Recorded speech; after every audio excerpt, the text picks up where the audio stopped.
Hello everybody, welcome to another survival game roundup, news roundup that is anyway, of March 7th to March 13th. We have quite a few games to get over through today. There's they have quite a few updates actually, quite a big content updates from some games, as well as a new release, like an official release, and some teasers as well. So let's get right into it with our first game here, being ASKA. Now, on March 13th, which is at the time of recording today, ASKA had a major content update. They are calling it the Outposts and Lakes update, and that really covers what they brought in with this update. But so let's get into Outposts first. So now, after you download the update, players can create outposts, which basically allows their villagers to kind of live and work in distinct territories. It basically gives you guys like a whole new level of control, allows you to spread easily across the map. You can create supply lines and prevent villagers from making unwanted trips by basically assigning them to these outposts. So there's mining outposts, you can make fishing villages, forward attack camps, and basically much more with the outpost system. So in order to create an outpost, you have to kind of build the outpost building. You have to build homes next to the outpost, and then obviously assign villagers to those homes, and they will basically be officially living in that outpost. Now, the outpost works very similar to a warehouse, so if you already have a warehouse, it's very similar to that kind of system. There's platforms for storages, so you can you can choose what you want to put into it basically, and then you can reinforce the outpost with walls obviously and a tower to provide some extra protection out there. The outpost also comes with a built-in builder's hut, so you can manage local builders, and we'll get into that in a moment because that was also an update within this bigger update. So you can definitely use that. I know I'm probably going to make some guides myself on how to use this. I'll be covering ASKA very shortly, so keep an eye out for that. They've also introduced a lake biome, so this is great because I've been wanting some sort of inner land water, because all we have before this update anyway was obviously just the ocean surrounding the main continent, basically island, and now we have actual lakes inside the island. So you can they all have fish in them. There's plenty of reeds around. There's also new species of fish made specifically for the lake biome. So there's that, some new fish to catch. And then obviously, if you have encountered the problem where you're just not getting enough reeds, these lake biomes are supposed to, in theory, have a ton there for you. So hopefully it'll ease the shortage there. Now, they said that you have to start a new save for the new biomes. They can't regenerate this in existing worlds, so you are going to have to do a new save file if you want to enjoy the lakes, basically. So that's you. It's unfortunate, but it is early access, so makes sense. They've also introduced a number of tier 2 buildings, which obviously increases the building's hit points, which is ideal. So it takes less, or rather more time for enemies to destroy parts of them. You can also paint these buildings, and they come with new resources and features as well. So I'll kind of dig into the new buildings. So there's going to be a new builder's hut that allows you to manage builder jobs, which basically that kind of covers things like repairing structures, terraforming, and obviously for a lot of people, perhaps most importantly, allows them to keep fires and light keeping. So if you have a bunch of fires out there, these guys will make sure that they are at 100+% basically ready to go at any moment, and make sure that everybody has their fires and all that. So very helpful for cooking and for keeping warm and all that. So the building allows you to assign and unassigned specific villagers to all of these tasks. So if you want just specifically a firekeeper or whatever, that's where you can assign them. There's also the cooking house, a new cooking house. It has a brand new oven that allows you to bake some pies, basically, a large range of pies. Pies obviously are going to require eggs and water, besides some other regular ingredients, and I'm really excited to try that out. I've just got into cooking on my save file, and I'm loving it, so I'm excited to go bake some pies. They've also improved the farm. This farm comes with increased durability and an extra farm crop field, which is also great because I've been wanting another field, but I haven't been really wanting to make a whole new farm, so I love that. And they're also planning to bring in some more future crops as well, so more to plant. Love that. As they've improved the bloomery as well as some of the military buildings. So military buildings basically have new tiers now, like tier 2 basically, and they come with new features. Mostly just like new combat proficiencies that have been capped by the tier basically. So the better your barrack is, the better your warriors and archers can be. So speaking of archers, they've improved the archery range. So besides the durability, the archery range now unlocks like the next proficiency tier for your archers. So you might find them able to, you know, do a little bit more damage against all those raids that come your way. They've also improved the barracks. So the barracks gives access to new warrior loadouts, which allow you to specialize your village, your warriors further, providing like specific combos like the axe and shield, the two-handed hammer, and so on. So you can have like a bunch of different kind of fighting styles amongst your warriors with that. They've improved the warehouse. There's a new fancy warehouse that basically, again, has increased durability and a new roof add-on, making sure that resources are basically more secure. They've also improved the leather worker and introduced heavy pelt. So the new leather worker gives access to a new resource, the heavy pelt. That can be used to craft the new heavy cape. So the regular pelt has also been moved to the improved leather worker add-on, basically making it this building itself very vital. And obviously, heavy cape very helpful for surviving those chilly winters. They've also improved the Carpenter. The Carpenter boasts increased durability once more, and they've also tweaked the Carpenter's AI, which is, good. So they're hoping that this will basically make that character, whoever you make the Carpenter, a little bit more efficient. So hopefully that is the case. They've also improved the Metal Worker add-on to the workshop. So the improved metal worker is now the go-to place for large metal parts, which is now necessary to make two-handed weapons and tools. The large metal parts basically have been removed from the regular metal worker, so now you got to get to tier 2 in order to start accessing and using these large metal parts.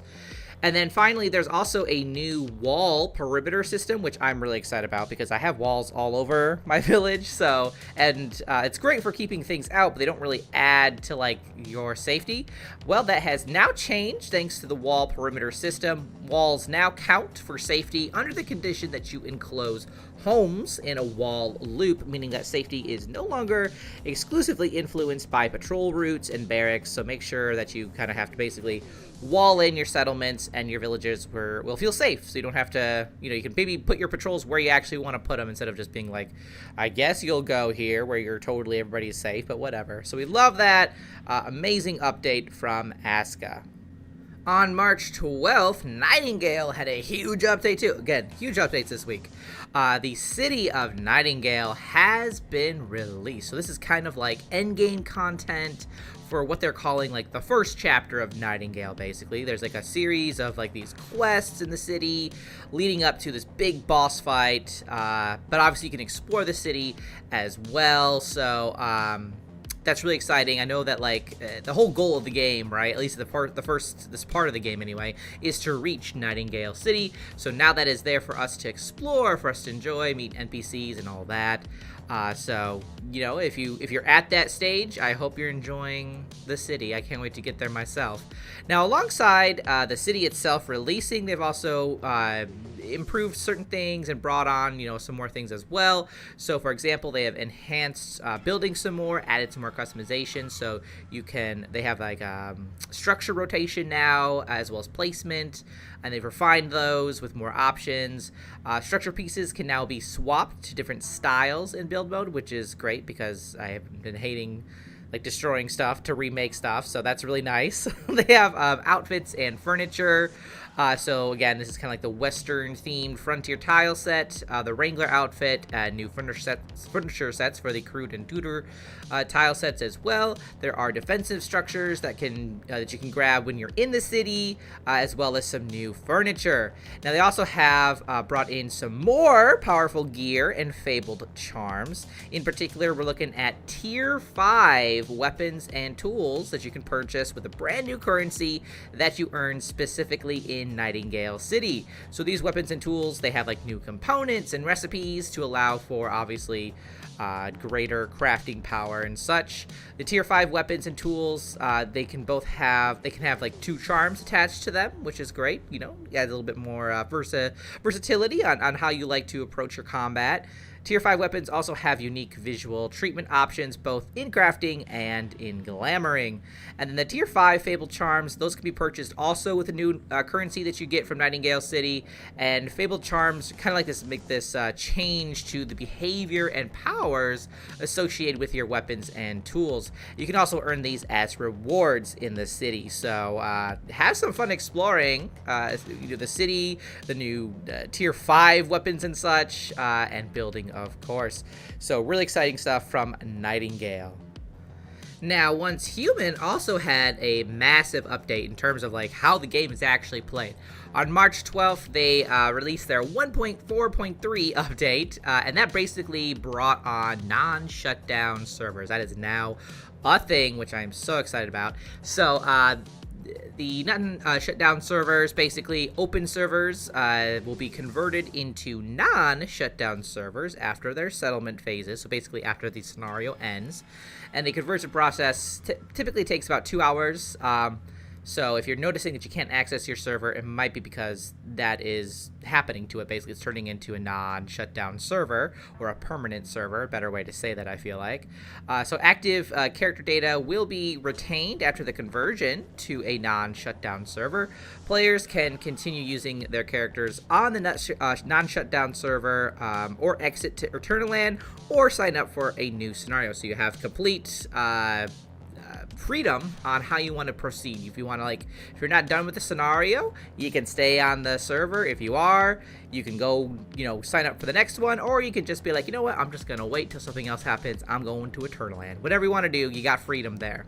But keep a little note here: inactive characters will not be retained on the non-shutdown server, but you will go to Eternaland. So basically, any character of yours that you have not logged into for at least 30 days, those guys are gonna go to Eternaland. So just FYI, that's where they are. They're not gonna be like deleted or anything. They're just going to Eternaland. So if you want to join one of these non-shutdown servers, you just got to go do that, basically. But you're fine. Your character will be fine. No worries. It's fine. Now, there's also a kind of some changes coming to the Wish Machine with their grand prize selection. So so it should be actually live today. The grand prize selection will be enabled for the Echoes from the Rift prize pool at the Wish Machine. So you basically have to go to the Echoes from the Rift prize pool and select wish list. You can then spend any wish stones that you have to select a weapon blueprint. The next legendary blueprint that you draw will be guaranteed to match your chosen blueprint. So once you draw your chosen blueprint, the Echoes from the Rift prize pool will be reset. So you can redeem wish stones with the Mitsuko marks at the challenge shop or acquire them through events. And just keep in mind, the whole the Wish Machine thing is kind of like a gacha system. So like, play responsibly, basically. And speaking of that, there's also a new limited time Wish Machine prize pool. So that's going to be available for 2 weeks, starting yesterday, March 12th. So I guess the timer is on here. You can get some of the options available for this are the Searing Burn, which includes the legendary weapon blueprint Pyroclasm Starter, the Doom Hunter, which includes the legendary weapon blueprint Doombringer, the Rune Burn, which includes the legendary gear blueprints Fire Rune Boots, and the Blackstone Hood, the Blackstone Jacket, and Blackstone Shoes. So keep an eye if you really want to go for those. That's you got 2 weeks or so to do so. But again, play responsibly. There's also a new mimetic formula, the Solar Power Vending Machine. So this is kind of part of their Harvester's Market kind of thing, where they are trying to make people who are like selling stuff, to give them like an area, basically, so that they're not crowding places and making the performance really, really bad, basically. So a Harvester's Market, you can find that on the scenarios that have Manibus, Evolution's Call, and the Way of Winter. The solar power vending machine formula is going to be added to the vending machine mimetic, basically. And the solar power vending machines, they can only be built in designated areas of the harvester's market, which each player limited is basically limited to one. Vending machines can now also have the refrigeration function of fridges. So if you are selling like foods or other things that have like a spoilage rate, that'll last longer if you use that. Now, there's also a new event called Spectral Hunt. It's part of the Viginal Wheel Lunar Oracle kind of thing going on right now. The event period runs from March 12th, which again, at time recording was yesterday, to May 7th. So during the Lunar Oracles, these morphic deviants will start to resemble players. They'll start to appear in settlements across the wilderness. Now, these deviants, they are known as Lunar Spawn, and they will assume the appearance and absorb the abilities of any player they kill, which is kind of fun, I have to say. So the Lunar Spawn grows stronger with each player that they kill, so players are going to have to work together to hunt down the Lunar Spawn, fill the progress bar, and in so doing unlock like Lunar Whispers, themed cosmetics like name cards and eyewear, and many other rewards. So keep an eye out for that. Do not trust anyone you see, basically. Now, they also kind of added in some more information about Harvester's Market and kind of how all that works, particularly where you can find this. So if you're playing on Manibus? There we go. Manibus or Evolution's Call, you can find the Harvester's Market at the following coordinates, 4871, and then -2405. So that should hopefully be there. And then if you're playing on the Way of Winter map, the coordinates for the Harvester Market is 2426 and 6542. Hopefully that's helpful. We'll see. So to ensure the safe construction of the Harvester's Markets, obviously players who have their territories in those zones, they're gonna basically relocate them. You're gonna have to relocate it, basically. And you should get like a little in-game mail telling you, hey, you're gonna have to like relocate. Now, you won't lose anything. Your territory will basically just be like automatically recalled, and you can just place it, wherever you want again. But you are gonna have to move if you are in those locations. So let's kind of go into how the vending machine here kind of works. So some people were asking, how many special vending machines can they build? So because they're trying to accommodate as many players as possible in a limited space, each person can only build one special vending machine within this territory. And the special vending machines were only going to be buildable within Harvester's Market. You can't build them, elsewhere. So in order to build these special vending machines, you'll just need to unlock the vending machine in the mimetic system. And then the special vending machine can use kind of like the same skins as well as the standard vending machine, but you can customize it as you will.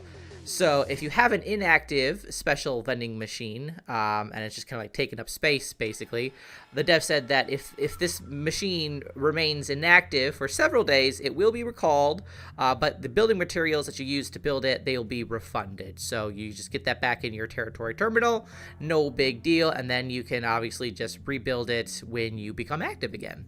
So, there's that. Some people are wondering if you have to connect the special vending machine to power, and no, you do not have to. They can be freely placed within there. You don't have to worry about powering them up. And then the freezer feature obviously will be introduced to the vending machines as well. And again, that's just to keep the food and other kind of spoilage items fresh for longer. So that is it from Once Human. Can't wait to get in and just not have to worry about rushing through all these scenarios. We had a little update from Palworld on March 12th. They basically announced that they are bringing crossplay to the game. They plan on bringing this in like late March, and basically the idea here, the update's going to implement multiplayer between different platforms, as well as the ability to move pals between worlds. So crossplay is going to support all currently released platforms, which basically means like Steam, obviously, Xbox, PlayStation 5, and Mac. So, if you want to play with somebody who has a different system than you, here you go. It's time to go catch your pals together. So that's pretty good news, I'd say, for that. And then March 10th, on Sengoku Dynasty had their second part of their kind of Q&A, just asking, players and such asking about questions about the game's development and the future and all that, as well as, certain features. And the devs took the time to answer some of these kind of common questions. So one of those questions was about the militia, if you can create one to defend the village, and they said that they're planning to include like basic companions, so like guards engaging, attacking enemies and such in the upcoming village raids feature. So sounds like there's going to be a raid system, so get ready for that, everybody. Another question was if they plan on adding a higher cap for storage, and they said, yep, they sure do. They plan to increase the max stack size of items in storage. So we have all that, and then somebody asked if there's going to be armor sets, and they're like, yep, they're working on some new armor sets too, which is always great too. And then obviously questions about the weather system and if it will affect villagers and players, and if we're ever going to get negative effects from being like careless in the weather, like diseases and such. And the dev said they are working on implementing status effects related to weather, as well as other environmental factors. So obviously we will have to approach them and deal with them by wearing like warmer clothes or setting up a campfire or doing something here. So weather effects will be coming in the future. And then someone asked if you can adopt a child as an heir, and they said their upcoming update will expand on the existing family quest system, so basically allows you to pass your dynasty to your heir and continue playing the game as a new character. They don't plan on adding adoption as an alternative way of becoming a parent, so it's going to be basically like literally just like you probably going to have to get a wife or a husband and then have your baby, and there's your heir. So in true Dynasty fashion, there you go. And then somebody asked, will the skill legend system be resettable? And much more. They said, like, also again in the upcoming update, when you pass your dynasty onto your heir, you will reset all your characters' individual perks while keeping starting background perks, allowing you to progress again with some head start. The legend progression represents the development of the whole Nata Valley and therefore will not get reset when your character passes. So, no, in other words. And then, of course, somebody asked as well, is Sengoku going to come to the consoles? Can we play co-op there? And they said that Sengoku Dynasty will be available on consoles sometime in 2025, along with a co-op mode and cross-platform play. So, sometime this year, consoles are going to be joining the fun. Co-op mode and all of that. And then, of course, as always, people were asking, can we build bridges? And they're looking at the possibility of player-built bridges, and they might be adding that to some upcoming update as well. So little direction here, some kind of hints about the direction of Sengoku Dynasty. Aloft also had an update on March 12th. I feel like March 12th was a very busy day for everybody. They were releasing all the news then. But anyway, they had their Critters and Wonders update become live. So Critters, basically you are able to go find them. They're kind of scattered across the world of Aloft. Bees, butterflies, bats, frogs, lizards, all, critters, right? You can pick them up to look at their adorableness. And they're kind of key to a healthy ecosystem, so that's where the players are going to come in here. You have to carefully catch them on any island. You can do so using like the net or lure them with feed in order to kind of bring them with you on your journey across the sky. Wherever they live, the ecosystem benefits, so make sure to introduce them to new environments. So, if you want that boost, go for it. You can spoil critters by building fancy vivariums for them on your home base. Players can also build landing pads to ensure that animals land safely after sending them home. Additionally, animal bells can be placed to call all of them or a specific group of animal back to their pen or enclosure. So there you go. Make it easier to just, get them all together so you can feed them all and do your chores with them, and then you can scatter off. So critters come in all shapes, colors, and rarities, so be on the lookout for unique and uncommon patterns, which I can't wait. I haven't dived into this game just yet, but I'm really excited to, especially now that we have adorable things to look at. So they've also introduced Wonder Islands. So during travel, players might come across a new kind of island in the sky. These are called Wonder Islands. Now these islands are fixed in the world and always offer a unique reward or discount. discovery. So currently there's like 2 Wonder Islands right there out in the world right now. So explore them to uncover mysterious ruins, rare treasure, other secrets, and they'll be adding more of these islands in the future to basically fill the sky with unique experiences. And then finally, they've also introduced shared homes, which I guess was like a requested item from players. They wanted to have an easier way of, kind of collaborating together on a single island. So now when you place your home kite, you can choose to create either a personal home or a shared home. And shared homes basically allow players in a multiplayer session to cooperate and build and teleport to their shared home without requiring permission. Now, shared homes are world bound, so they can't be spawned in and out of for now. That might be something that they change in the future. And if you'd like to revert your shared home back to a personal home, you can also do that as well. So pretty cute things out of Aloft as well. Dune Awakening on March 12th had their release date announced, as well as some information about certain gameplay features. So the release date, May 20th, 2025. So just a few months from now. I think like 2. I think we're at 2 now. That's pretty crazy. Really excited. Can't wait for this game. And they also brought out some information about the carrier ornithopter. So basically, as we are progressing through the deserts of Arrakis, we're going to unlock, a variety of vehicles to help with our survival, control, and obviously, control over spice, very important. And we can find ourselves basically building a garage to house all of our rides for both the land and sky, and then obviously one of them will be the carrier ornithopter. So light ornithopters are built for speed and scouting. These are basically made for just transporting you and your allies to places of interest, and once you hear kind of like the boom and you see the sky turn purple from spice below, that's when things start to get a little crazy, right? So you can use your carrier ornithopter to quickly transport over to a sand crawler to get to the spice. And this basically, the idea of this is just to make harvesting easier. One of your allies can pilot the sand crawler even as you drop it onto the sand. Now, it's not just limited to sand crawlers either. Carrier ornithopters can move ground cars and even other ornithopters. So there you go. Basically, the idea here is to make moving as a group convenient and easy and fast.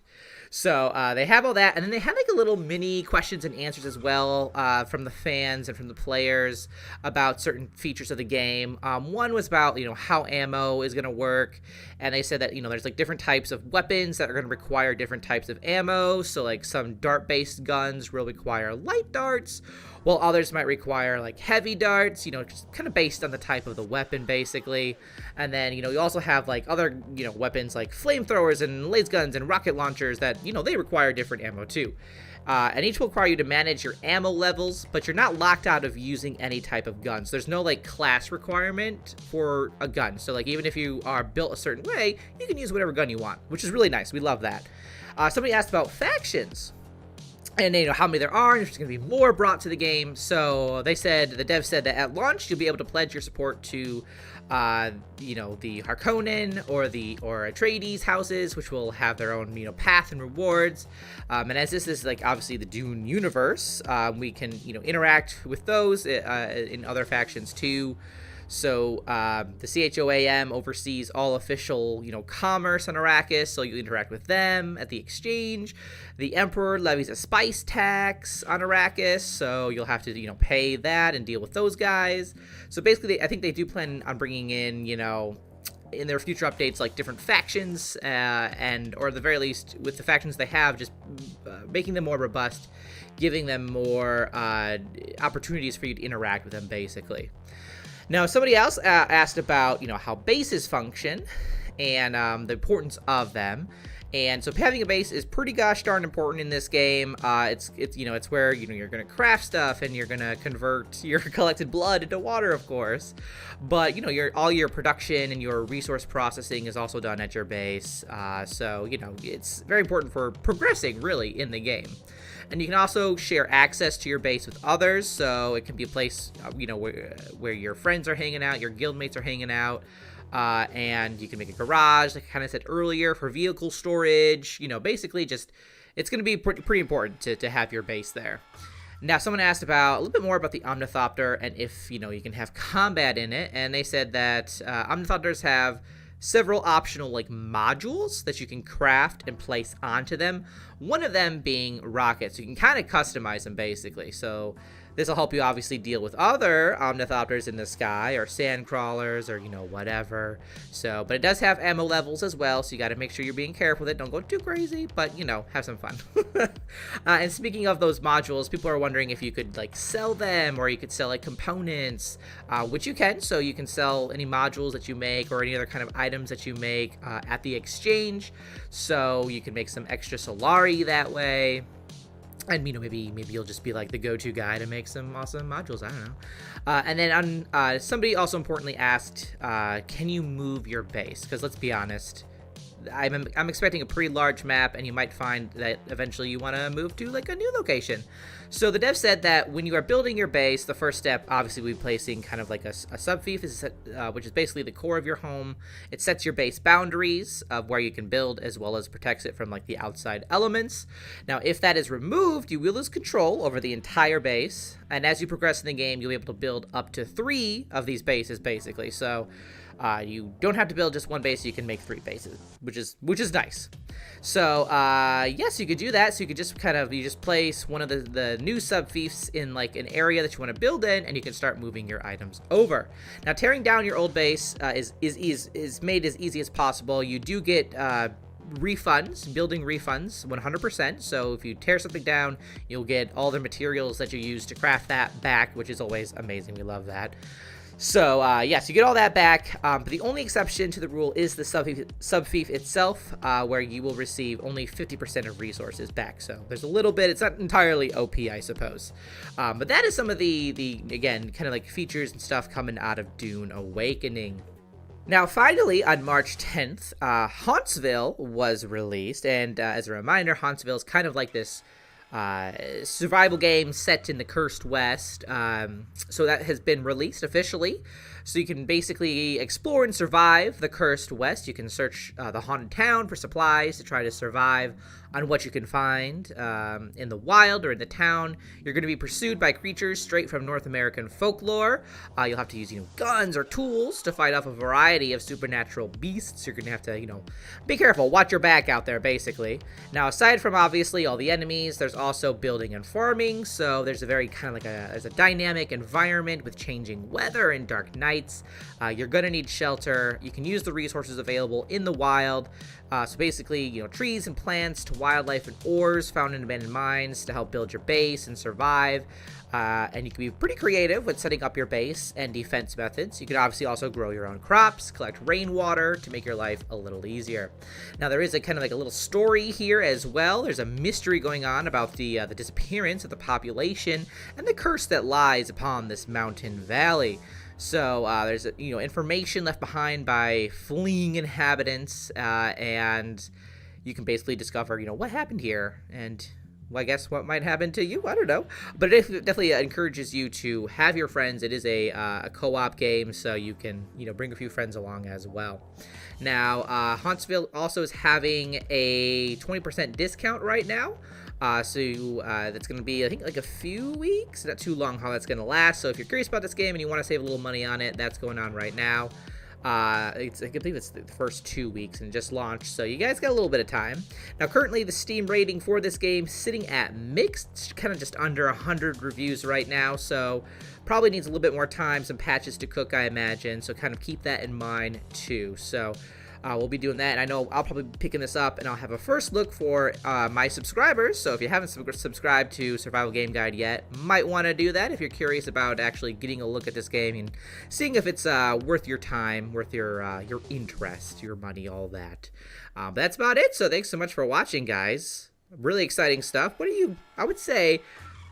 What are you most excited about from this kind of roundup of survival game news this week? I mean, I've got, oh my goodness, so many good things happened. So many good things were released. I'm really excited about Once Humans permanent servers being live, to be honest. I'm probably going to go jump in that real soon because I'm just so excited to actually be able to cover that game and play it at my own pace. So that's definitely mine. But let me know what is the most exciting here this week for you guys in the comments. And I will see you next week with another survival game roundup. Thanks so much for watching. I'll see you in the next one. Till then, keep surviving and keep thriving.